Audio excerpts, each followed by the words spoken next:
وضو کے سارے معاملات ہم نے دیکھ لیے، کلی کرنا، ناک میں پانی ڈالنا، چہرہ، ہاتھ، پاؤں دھونا، مسح کرنا، موزوں پر مسح کرنا وغیرہ۔ اب یہ ہے کہ واقعی اس کی ترتیب کیا ہے کہ وضو میں کون سے اعضاء کس ترتیب سے دھوئیں گے، سب سے پہلے، پھر اس کے بعد۔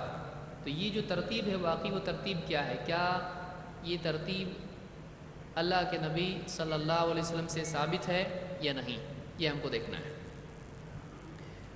عثمان ابن عفان رضی اللہ تعالیٰ عنہ کے مولا حمران فرماتے ہیں انہ رأى عثمان ابن عفان، انہوں نے عثمان ابن عفان رضی اللہ تعالیٰ عنہ کو دیکھا، دعا بوضوء، انہوں نے وضو کے لیے پانی منگوایا، فافرغ علی یدیہ من انائہ، تو انہوں نے اپنے دونوں ہاتھوں پر برتن سے پانی اڈیلا، پانی ڈالا، فغسلہما 3 مرات، اور 3 مرتبہ دونوں ہاتھوں کو دھویا، یعنی دونوں ہتھیلیوں کو یا دونوں گڈوں تک جس کو ہم کہتے ہیں، یہ ہاتھ دھویا، دونوں ہاتھ دھوئے۔ فغسلہما 3 مرات، تو 3 مرتبہ انہوں نے دونوں ہاتھ یہ دھوئے۔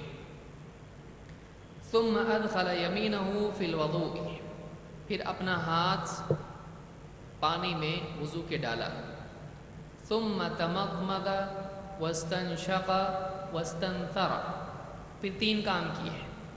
نمبر 1 تمضمض کلی کرنا، واستنشق ناک میں پانی دینا، واستنثر ناک جھاڑنا، ناک صاف کرنا ہے۔ تو 3 چیزوں کی ترتیب ملی۔ سب سے پہلے دونوں ہاتھ دھوئے جائیں، اس کے بعد پانی لے کر آدمی کلی کرے، ناک میں پانی دے، ناک صاف کرے۔ تو ترتیب اس طرح سے ہے۔ ثم غسل وجہہ 3، پھر اس کے بعد 3 مرتبہ چہرہ دھویا، ویدیہ الی المرفقین 3، اور دونوں ہاتھ دھوئے کوہنیوں تک، یعنی کوہنیوں سمیت۔ ثم مسح برأسہ، پھر اپنے سر کا مسح کیا۔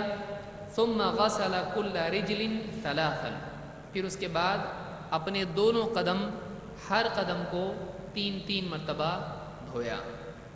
ثم قال، پھر کہا، رأیت النبی صلی اللہ علیہ وسلم یتوضأ نحو وضوئی ھذا، میں نے اللہ کے نبی صلی اللہ علیہ وسلم کو دیکھا کہ آپ نے میرے اس وضو کی طرح وضو کیا۔ وقال، اور یوں کہا، من توضأ نحو وضوئی ھذا، جو میرے اس وضو کی طرح وضو کرے، ثم صلی رکعتین، پھر 2 رکعتیں پڑھے، لا یحدث فیہما نفسہ، ایسی 2 رکعتیں پڑھے کہ اس میں اپنے جی میں باتیں نہ کرے، یعنی اس کا دھیان اندر ہی اندر سوچ بچار میں نہ لگا ہو، بلکہ نماز کی طرف متوجہ ہو۔ غفر اللہ لہ ما تقدم من ذنبہ، اللہ تعالیٰ اس کے پچھلے جتنے بھی گناہ ہیں سب معاف کرے گا۔ اس حدیث کو امام البخاری اور مسلم دونوں نے روایت کیا ہے، اور لفظ بخاری کے ہے۔ تو اس حدیث میں معلوم ہوا، نمبر 1 دونوں ہاتھوں پر پانی ڈالنا گٹوں تک، اس کو دھونا، پھر کلی ناک میں پانی دینا، ناک صاف کرنا، پھر چہرہ دھونا 3 مرتبہ، دونوں ہاتھ دھونا 3 مرتبہ کوہنیوں سمیت، پھر سر کا مسح کرنا، اور 3 مرتبہ پاؤں دھونا۔ یہ ہو گیا وضو۔ تو اس میں کان کا مسح نہیں ہے، اس حدیث میں ذکر اس کا نہیں ہے، لیکن دوسری حدیثوں سے پتہ چلتا ہے کہ کان کا بھی مسح ہے۔ بعض ایسا کیوں ہوتا ہے؟ اب اس میں کان کا مسح نہیں آیا، تو بعض اوقات ایک راوی کسی روایت میں کچھ چیزیں چھوڑ دیتا ہے۔ اس سے پہلے بھی اس کو میں سمجھا چکا ہوں کہ بعض اوقات راوی بتاتا کہ آپ نے وضو کیا تو آپ نے ایک ہی چلو سے کلی بھی کی، ناک میں پانی بھی دیا، اب اس نے باقی وضو بیان کیا راوی نے نہیں۔ تو بعض اوقات ایک راوی روایت بیان کرتا ہے اور کچھ چیزیں اس میں سے چھوڑ دیتا ہے، تو کیا اس کا یہ مطلب ہوتا ہے کہ وضو میں وہ نہیں کرنا چاہیے؟ نہیں، بلکہ دوسری روایتوں سے ملانے کے بعد معلوم ہوتا ہے کہ کان کا بھی مسا ہے، تو اس کو اس کے ساتھ جوڑا جائے گا۔ نہ یہ کہ ایک آدمی کہے کہ کان کا مسا نہیں کیے تو بھی چلتا ہے، بلکہ یہاں پر کان کا مسا دوسری روایتوں سے ثابت ہے، لہٰذا ہم کو کرنا پڑے گا۔ اور حدیث میں صاف الفاظ کیا ہیں؟ الاذنان من الراس، دونوں کان سر میں شامل ہیں، لہذا اگر سر کا مسح لازم ہے تو کانوں کا مسح بھی کیا ہے؟ لازم ہوگا۔ لیکن یہاں پر تذکرہ اس کا نہیں ہے تو راوی نے چھوڑ دیا اس کو، یا بھول گیا راوی، کسی اعتبار سے کچھ بھی تذکرہ بعد کا راوی چھوڑ دیتا ہے اگرچہ صحابی نے بیان کیا ہے۔ تو تمام روایات کو جمع کرنے کے بعد اس سے کوئی معنی اخذ کیے جاتے ہیں۔ صرف ایک روایت کو لے لیں اور باقی روایتوں کو نظر انداز کر دیں تو یہ صحیح نہیں ہے۔ لیکن اگر روایت میں ایسا آئے کہ اللہ کے نبی صلی اللہ علیہ وسلم نے یہ وضو کیا لیکن کان کا مسح نہیں کیا، اب یہاں پر کیا آ رہا ہے؟ اس کا ذکر آ رہا ہے کہ نہیں کیا، تو اس کی نسبت کس کی طرف ہو رہی ہے؟ اللہ کے نبی صلی اللہ۔ اور چھوڑنا ثابت ہوا کہ نہیں ہوا؟ نہیں کیا اگر کہتے ہیں تو چھوڑنا بھی کیا ہوا؟ اس میں ثابت ہوا ہے۔ لیکن کسی چیز کا تذکرہ نہیں کرنا تو اس سے کیا یہ لازم آتا ہے کہ وہ عمل نہیں ہوا ہے؟ جیسے مثال کے طور پر کوئی آدمی یوں کہے کہ فلاں صاحب ہمارے گھر پہ آئے اور انہوں نے ہمارے ساتھ چائے پی، کھانا کھایا اور کچھ دیر بات چیت ہوئی اور وہ اپنے گھر چلے گئے۔ تو اگر ایسا کوئی کہتا ہے تو کیا اس میں سلام کا ذکر ہے؟ سلام کا ذکر نہیں ہے۔ بیٹھنے کا ذکر ہے؟ نہیں ہے۔ مصافحے کا ذکر ہے؟ نہیں ہے۔ اور ایسی کئی چیزوں کا ذکر اس میں نہیں ہے۔ میں نے دسترخوان بچھایا ہے؟ نہیں ہے اس کے اندر۔ ہاتھ دھویا کھانے کے بعد ہے ذکر اس میں؟ نہیں ہے۔ تو کیا اس سے کوئی آدمی یہ نکالے دیکھو انہوں نے سلام بھی ذکر نہیں کیا، اس کا مطلب سلام نہیں کیے ہوں گے، انہوں نے ہاتھ نہیں دھوئے ہوں گے، کھانا کھا کے بھی نہیں دھوئے ہوں گے، اور دسترخوان بھی اس میں نہیں بچھا۔ تو بہت ساری چیزوں کا تذکرہ آدمی کیا کرتا ہے؟ بعض اوقات چھوڑ دیتا ہے۔ جس چیز کا تذکرہ نہیں کیا گیا ہے اس سے یہ لازم نہیں نکلتا ہے کہ وہ ہوا نہیں۔ اگر دوسری روایت میں وہ چیز ملتی ہے تو اس کو یہاں پر کیا کیا جائے گا؟ جوڑا جائے گا۔ اگر کسی بھی روایت میں نہیں ملتا ہے تو ہم بول سکتے ہیں نہیں کیے ہوں گے۔ کسی بھی روایت میں اگر نہیں ملتا ہے تو اس کو زبردستی ہم لا سکتے ہیں نہیں کہ اللہ کے نبی صلی اللہ علیہ وسلم نے 12 ربیع الاول منائے ہوں گے، تو کیا کوئی آدمی ایسا کہہ سکتا ہے؟ نہیں، کیونکہ کسی بھی روایت میں اس کا تذکرہ نہیں ہے۔ لیکن نماز کی روایتوں میں ایک راوی ایک چیز کا تذکرہ کر رہا ہے اور دوسرا نہیں کر رہا ہے، تو کیا کیا جائے گا؟ اس کو ملایا جائے گا اور اس میں ٹوٹل کیا جائے گا، ساری چیزیں اس میں جوڑی جائیں گی۔ یہ اصول ہے۔ وَمَا آتَاكُمُ الرَّسُولُ فَخُذُوهُ، جو کچھ تم کو رسول دیں وہ سب کا سب لے لو۔ تو کہیں ادھر سے ایک صحابی سے ایک روایت ملی، دوسرے سے ملی، تیسرے سے ملی، ساری چیزیں لینا ہے یا کچھ لینا ہے؟ ساری چیزیں لینا ہے۔ تو یہاں سے ہم کو کان کا مسح ملا اس روایت میں نہیں، لیکن کیا دوسری روایتوں سے کان کا مسح وضو میں ملتا ہے؟ ملتا ہے۔ تو اس کو کیا کیا جائے گا؟ اس میں جمع کیا جائے گا، اس میں جوڑا جائے گا۔ جیسے کوئی آدمی خطبے کا ذکر کرے کہ امام صاحب نے خطبہ دیا تو خطبے میں نماز کی تاکید کی، اب ایک آدمی نے اتنا بتایا، دوسرا آدمی کہے گا امام صاحب نے خطبہ دیا تو نماز کی تاکید کی اور اس میں لوگوں کو چندے کا بھی اعلان کیا مسجد کے لیے، تو چندے کا اعلان پہلے نے ذکر کیا تھا؟ نہیں، تو کیا جھٹلایا جائے گا اس کو؟ اس نے تو نہیں بتایا چندے کا اعلان کیا، تو اس نے انکار بھی نہیں کیا ہے۔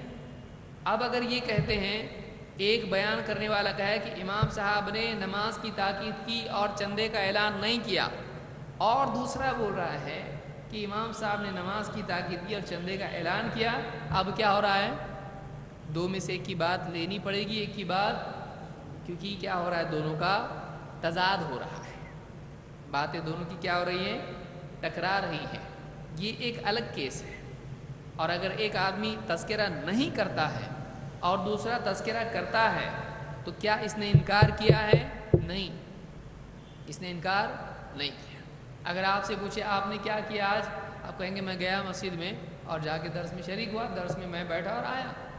آپ اس سے پہلے جو آپ نے نماز پڑھی اس کا تذکرہ کیا آپ نے؟ نہیں۔ اس کا مطلب کیا نماز نہیں پڑھی؟ پڑھی۔ تو ایسی بعض چیزیں ہوتی ہیں جو آدمی تذکرے میں بار بار ذکر نہیں کرتا ہے یا کبھی چھوڑ بھی دیتا ہے، تو اس کے اس تذکرے کو چھوڑنے سے اس چیز کا انکار نہیں ہوتا ہے۔ یہ اصول حدیث کے پڑھنے میں یاد رکھنا چاہیے، ورنہ حدیث کی کتاب آدمی کھول کے شروع کر دے، بخاری، مسلم، ابو داؤد یا اس طرح کی کتابیں، اور بولے اس میں تو یہ نہیں آیا۔ میں اس لیے سمجھا رہا ہوں کہ بعض لوگ یہ کرتے ہیں، ابو حمید الساعدی کی روایت ہے یا فلاں مسیح الصلاح کی روایت ہے، اور بتاتے ہیں کہ دیکھیے اس میں فلاں چیز کا تذکرہ نہیں آیا ہے، اس میں رفع الیدین کی تلقین اللہ کے نبی صلی اللہ علیہ وسلم نے نہیں کی۔ ایک آدمی آیا، نماز پڑھی، اس نے جلدی جلدی رکوع کیا، جلدی جلدی سجدے کیے، آ کے اللہ کے نبی صلی اللہ علیہ وسلم کے پاس بیٹھ گیا۔ آپ نے کہا کہ واپس سے جاؤ اس لیے کہ تمہاری نماز نہیں ہوئی، قم فصلی فإنک لم تصلی، جاؤ نماز پڑھو اور اس لیے کہ تم نے نماز نہیں پڑھی۔ وہ آدمی گیا، واپس آیا، پھر گیا، واپس آیا، 3 بار ایسا ہوا ہے۔ آنے کے بعد میں کہا اللہ کے رسول مجھ کو ایسی ہی آتی ہے سب سے اچھی، اس سے اچھی مجھ کو آتی نہیں، آپ ہی خود مجھ کو بتاؤ کہ کیسے نماز پڑھنا چاہیے۔ پھر اللہ کے نبی صلی اللہ علیہ وسلم بتلایا کہ ایسا کرو، ایسا کرو، ایسا کرو، اور اس میں رفع الیدین کا ذکر نہیں ہے۔ لہٰذا کچھ لوگوں نے اس سے کیا دلیل لی، دیکھو یہاں پہ رفع الیدین کا ذکر نہیں ہے، تو اللہ کے نبی صلی اللہ علیہ وسلم نے رفع الیدین سکھائے نہیں، تو رفع الیدین نہیں کرنا چاہیے۔ تو کیا کہیں گے آپ وہاں پہ؟ اس روایت میں اللہ کے نبی صلی اللہ علیہ وسلم نے یہ بھی نہیں کہا التحیات پڑھو، کیونکہ آپ نے وہاں پر التحیات کا ذکر کیا نہیں، کیونکہ اس آدمی کی نماز میں غلطی کیا تھی؟ جلدی جلدی رکوع کرنا، جلدی جلدی سجدے کرنا، اور جو بیچ کے جو وقفے ہیں رکنا چاہیے سکون سے نماز نہیں پڑھی۔ تو آپ نے صرف اتنے حصے بتائے، آپ نے نہیں بتایا پہلے جا کے ثنا پڑھو، پھر اس کے بعد میں یہ پڑھو، پھر اس کے بعد میں یہ پڑھو، پھر اس کے بعد میں التحیات بھی پڑھو، التحیات کے بعد یہ پڑھو۔ التحیات کا تذکرہ اس میں نہیں ہے کہ کیا پڑھنا چاہیے۔ تو کیا اس سے کوئی آدمی دلیل لے سکتا ہے کہ التحیات کے بغیر بھی نماز ہوتی ہے؟ نہیں۔ تو جیسے بغیر التحیات کے نماز جہاں تذکرہ نہیں ہونا اس کو چھوڑنے کی دلیل نہیں ہے، ویسے ہی رفع الیدین کا تذکرہ نہیں ہونا اس کو چھوڑنے کی دلیل نہیں ہے۔ سمجھ میں آیا؟ تو بعض اوقات بتانے والا کچھ چیزیں بتاتا ہے، ساری چیزیں بتاتا ہے نہیں۔ ایسی کئی مثالیں ہماری روزانہ کی زندگی میں ہوتی ہیں جس میں بہت ساری چیزیں ہم چھوڑ دیتے ہیں، اس کا یہ مطلب نہیں ہوتا ہے کہ وہ نہیں ہوتا ہے۔ جیسے کوئی کہے کہ میں کیا کروں وہاں جا کے، جاؤ ان کو سمجھاؤ، اب جاؤ ان کو سمجھاؤ بولا، جا کے سلام کرو نہیں بولا، تو اب جا کے بغیر سلام کی سمجھانا شروع کر دے، کیوں؟ کہ انہوں نے کہا کہ جا کے سمجھاؤ، سلام کا حکم دیا ہے نہیں۔ باپ بیٹے کو کہے کہ جاؤ یہ کتاب جا کے فلاں چچا کو دے کے آؤ، اب اتنا ہی کہا ہے، سلام کا حکم دیا باپ نے نہیں، تو جا کے سلام کرنا چاہیے کہ نہیں کرنا چاہیے؟ سلام کرنا چاہیے، کیونکہ وہ تو آلریڈی انڈرسٹوڈ ہے، وہ معلوم ہے، وہ تو سلام کرنا ہی کرنا ہے، نہیں بتایا تو بھی کرنا ہے کیونکہ سلام ہے۔